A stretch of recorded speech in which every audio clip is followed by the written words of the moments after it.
ಇವತ್ತಿನ ದಿವಸ ಎರಡನೇ ಡಿಸ್ಟ್ರಿಕ್ಟ್ ಕೋರ್ಟದ ಬಿಹೇವಿಯರ್ ಬಗ್ಗೆ ನಮ್ಮ ಎಲ್ಲ ಬಾರ್ ಅಸೋಸಿಯೇಷನ್ ಮೆಂಬರ್ಸು ಕಳೆದ ಒಂದು ವರ್ಷಗಳಿಂದ ತಕರಾರು ಮಾಡ್ತಾಯಿದ್ರು. ಅವರು ಯಾವ ಪರಿಸ್ಥಿತಿಯೊಳಗೆ ಯಾವ ಜೂನಿಯರ್ ವಕೀಲರಿಗೆ ಸೀನಿಯರ್ ವಕೀಲರಿಗೆ ಒಂದು ಯಾವುದೇ ಕಿಮ್ಮತ್ತು ಕೊಡ್ತಿದ್ದಿಲ್ಲ. ಎರಡನೇದಂತಂದ್ರೆ ಅವ್ರನ್ನ ಕರ್ವ್ ಮಾಡೋದು, ಕ್ರಾಸ್ ಮಾಡಲಿಕ್ಕೆ ವಿಟ್ನೆಸಸ್ ಬಂದ್ರೆ ವಿಟ್ನೆಸಸ್ಗಳಿಗೆ ಎನ್ಕರೇಜ್ ಮಾಡೋದು, ಕ್ರಾಸ್ ಮಾಡೋ ಸಲುವಾಗಿ ವಕೀಲರನ್ನ ಕರ್ವ್ ಮಾಡೋದು, ಮತ್ತು ವಕೀಲರಿಗೆ ಕಿಮ್ಮತ್ತು ಕೊಡ್ತಿದ್ದಿಲ್ಲ.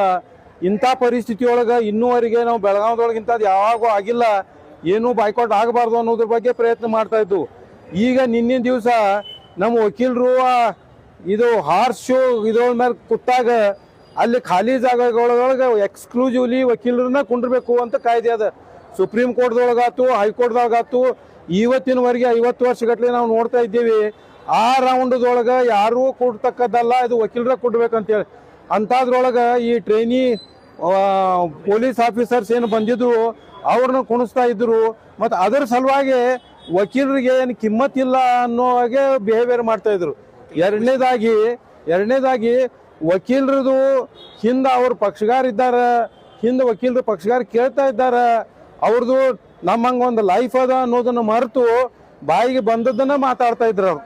ಇನ್ನೂ ಕೆಲವೊಂದು ಸರಿ ಅವ್ರು ಹೇಳಿದ ಮಾತಂತಂದ್ರೆ ನೀವು ಎನ್ಕರೇಜ್ ಮಾಡಿ ನೀವು ಹೇಳ್ರಿ, ಅವ್ನು ಸತ್ತಮ್ಮ ನಮ್ಮ ತಮ್ಮ, ನೀನು ನಮ್ಮ ತಾಯಿ, ಜೋರಾಗಿ ಹೇಳಂತ ಹೇಳಿ ಇನ್ಸ್ಟಿಗೇಟ್ ಮಾಡಿ ಕ್ರಿಯೇಟ್ ಮಾಡಿ ಅವರು ಎವಿಡೆನ್ಸ್ ತೊಗೋತಾ ಇದ್ರು.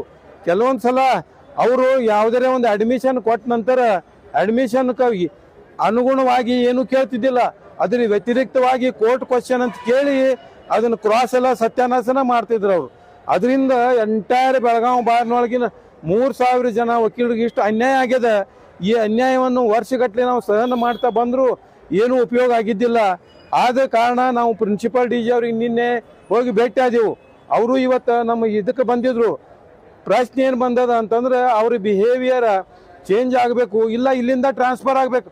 ಅವ್ರು ಟ್ರಾನ್ಸ್ಫರ್ ಆಗೋ ಮಟ್ಟ ನಾವು ಮುಂದೆ ಏನು ಡಿಸಿಷನ್ ತೊಗೋಬೇಕು, ನಾವೇನು ರೆಸೊಲ್ಯೂಷನ್ ಮಾಡಬೇಕು, ಮುಂದೆ ಈ ಪ್ರಕಾರ ಯಾವುದೇ ಪರಿಸ್ಥಿತಿಯೊಳಗೆ ಬೆಳಗಾವಿ ವಕೀಲರಿಗಾಗಲಿ ಅಥವಾ ನಮ್ಮ ದೇಶದಾಗಿನ ಯಾವುದೇ ವಕೀಲರಿಗಾಗಲಿ ಅನ್ಯಾಯ ಆಗಬಾರ್ದು ಅನ್ನೋ ಉದ್ದೇಶದಿಂದ ಇವತ್ತಿನ ದಿವಸ ನಾವು ಬಾರ್ ಅಸೋಸಿಯೇಷನ್ದೊಳಗೆ ಡಿಸಿಷನ್ ತೊಗೊಳೋರಿದ್ದೀವಿ.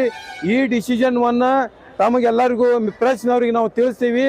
ಅದು ಈ ಪ್ರಕಾರ ಬಿಹೇವಿಯರ್ ಎರಡನೇ ಕೋರ್ಟಿನ ಬಿಹೇವಿಯರನ್ನು ನಾವು ಎಲ್ಲರೂ ವಕೀಲರು ಖಂಡಿಸ್ತಾ ಇದ್ದೇವೆ ಈ ಇದ್ರೊಳಗೆ.